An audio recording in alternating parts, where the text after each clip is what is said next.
all the alien controls, wishing I could pick this up faster, wishing that I didn't feel like such a failure, wishing that I felt like I belonged here on the Little Sister. The Va-Sithai brothers have been nothing but kind, but I suspect they're frustrated with how slowly I'm learning. Zoe picked things up quickly, I've been told. Zoe took to the controls like she was born to them. Zoe's sharp and clever and has a wicked sense of humor. And I'm not Zoe. I don't have a 10-year or more relationship with these men. I've been here a few months, and they've patiently showed me the ropes, or tried to. Every day that I don't carry my weight around here, I feel it more and more.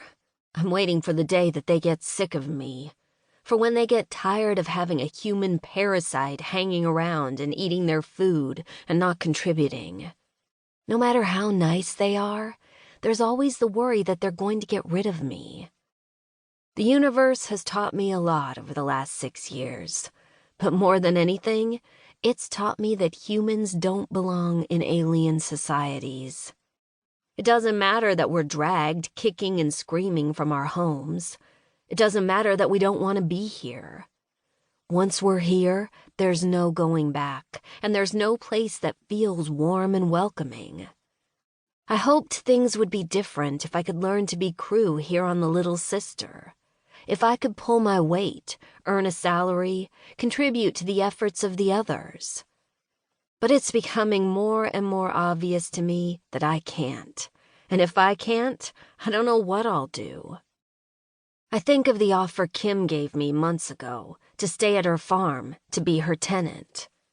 It was a kind offer, but her husband's Praxian, and my last owner was Praxian. I've never hated cats more than I do right now, and I'm not sure if I could be around her or her mate without losing my mind. At least the Va-Sithai brothers are Masaka. They're blue and horned, and look a bit more like a cross between a Smurf and a devil. But they're not Praxian, so being around them doesn't trigger me. They're also very uninterested in me sexually.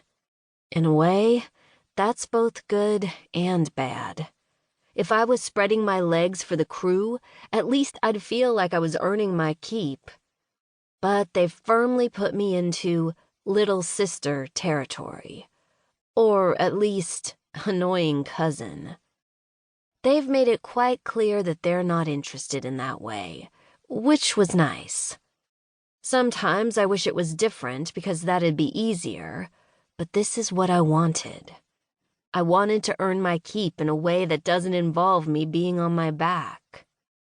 I just didn't expect to suck at being a normal employee. I fight back feelings of panic, hugging my knees as the ship rocks back and forth, the boarded vessel trying to shake free from the anti-grav clamps that are supposed to be illegal. Since I've been with the crew, they've done this 6 or 7 times, each time no less terrifying, as the Little Sister sways in space and the sounds of distant explosions kick up.